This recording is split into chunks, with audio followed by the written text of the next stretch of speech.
Cinema സംഗീതത്തിന് ഇല്ലെങ്കിൽ cinema പാട്ടുകൾക്ക് ഹരീഷിന് അധികം ഉപയോഗിച്ചിട്ടില്ല. കുറച്ച് പാട്ടുകൾക്ക് മാത്രമാണ് ഉപയോഗിച്ചിട്ടുള്ളത്.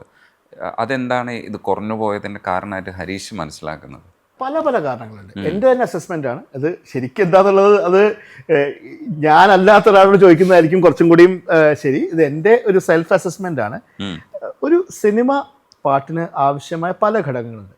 ഒരെണ്ണം ആ സിനിമയുടെ കഥാപശ്ചാത്തലം,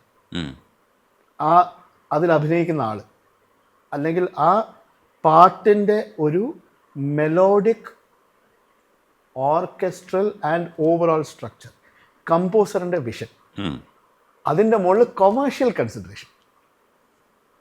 ഇത്രയും ലെയേർഡ് ആയിട്ടുള്ള പാരാമീറ്റേഴ്സ് ഉള്ള ഒരു സംഭവമാണ്. ഇതിൽ ഒരു പേരുണ്ടാക്കണമെങ്കിൽ രണ്ട് കാര്യം. ഒരെണ്ണം അനിതര സാധാരണമായ വെർസാറ്റിലിറ്റി ഉണ്ടാവണം.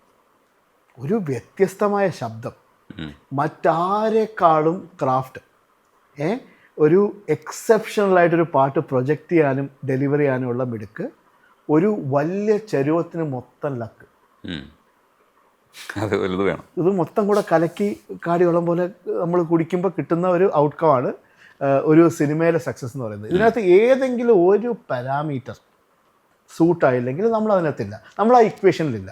ഇപ്പം ഞാൻ തന്നെ ആലോചിച്ചിട്ട് എന്നോട് തന്നെ പറയും, ഭാഗ്യം എൻ്റെ വോയിസിലെങ്ങാനും ആ പാട്ട് വന്നിരുന്നെങ്കിൽ കരിയർ തീർന്നു പോയേനെ.